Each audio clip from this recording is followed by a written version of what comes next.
Hey guys, so this is tip number 3 for getting in a really good flow state for your dressage test and preparing and trying to ride the best test that you possibly can. So we've already talked about in 1 and 2 is lowering your test and visualizations. The next step that I'm going to talk about, the next tip I'm going to talk about is having a warm-up strategy or a warm-up routine. See, all of us, without even realize, we actually have routines and we have strategies, right from when we get up in the morning to when we have our coffee, how we brush our teeth. Do we start from one corner going to the other? We all run repetitive strategies consistently throughout the day. We also run subconscious strategies in our warm-ups for our dressage test, and we won't realize that until we actually start to pay attention to what some of those are. Now, when we want to get really good in getting into the flow state, we need to be conscious of those strategies, and we need to use those strategies to best work for us as opposed to work against us. So one of the best ways is to have yourself a really good warm-up routine, but also have a set of really good exercises that you know you can do well and that your horse can do well. Now, there needs to be some aspect of training before the competition when you start doing this. So when you're working with your coach, or you can do it by yourself, you'll notice in your training schedule, and as you're slowly developing the skills, competencies and advancements in your horse, you'll find some exercises that they do really well.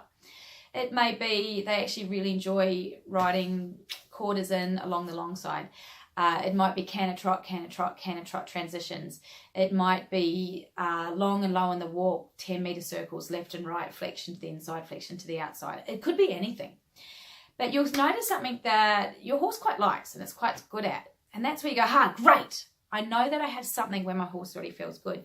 So then it's a great idea to train that with a lot of positive response. So the horse goes to that exercise with a feeling of, yes, I can relax. This is an exercise that I love. So what I tend to do is when I find some exercises that the horses really like, and it can just be deep, long and low if you want to, but often some horses, it's actually exercises that are quicker in regards to things happen quicker, being canter trot, for example, where they actually settle more. So those exercises, I will often leave them to the end, or I will repeat them at the end of a session where the horse has worked really well and you finish your session and you're in your cool down period and the horse has worked really well and you're rewarding them for the effort that they've put in. That's when I'll do those exercises. And I just keep reinforcing to the horse that this is an exercise to relax and calm down and settle. And if you do this repeatedly over time, the horse will actually chemically, so not only mentally, but there's chemical reactions that will happen in the body through learning procedures. That's not the word I want, but it'll do. Where the horse will actually release chemicals to calm it when you're doing that exercise. So why do we want that? Well, let's go back to our warm-up strategy. So we're going to our competition.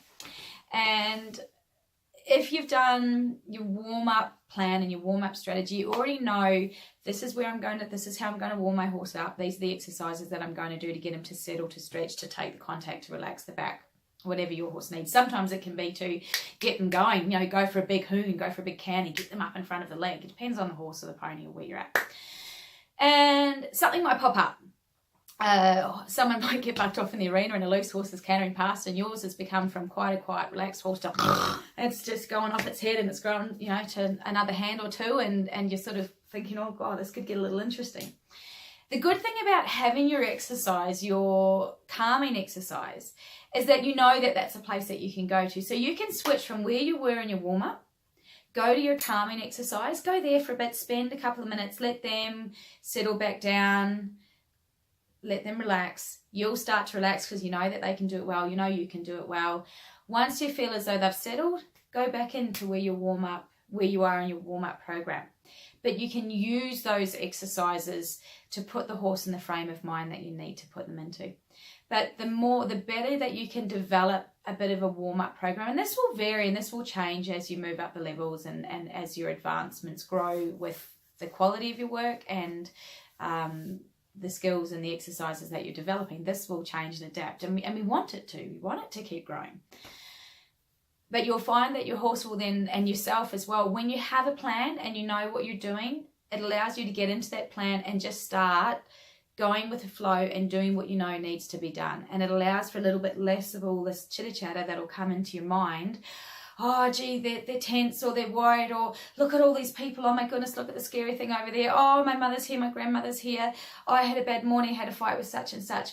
When you just get into your warm-up program that you've practiced, you've repeated, and you know, all that stuff just sits to the side for a little bit. It isn't quite so loud in your ear, and it allows you to get on with the job that needs to be done.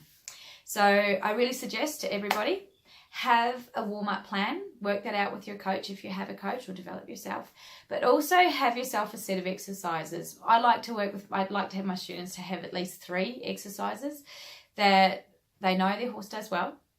They know the horse that relaxes when you go into those exercises, that you as a rider knows how to ride well and you feel really comfortable and relaxed yourself doing those exercises.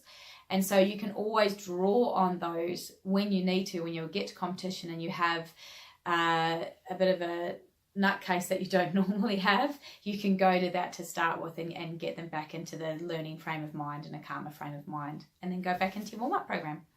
So hope that helps. If you have any wonderful programs, you've got any great ideas in what you do and what the exercises are for your horses, please leave a comment, let me know. I would love to hear those. All right, thanks guys, have fun. See ya.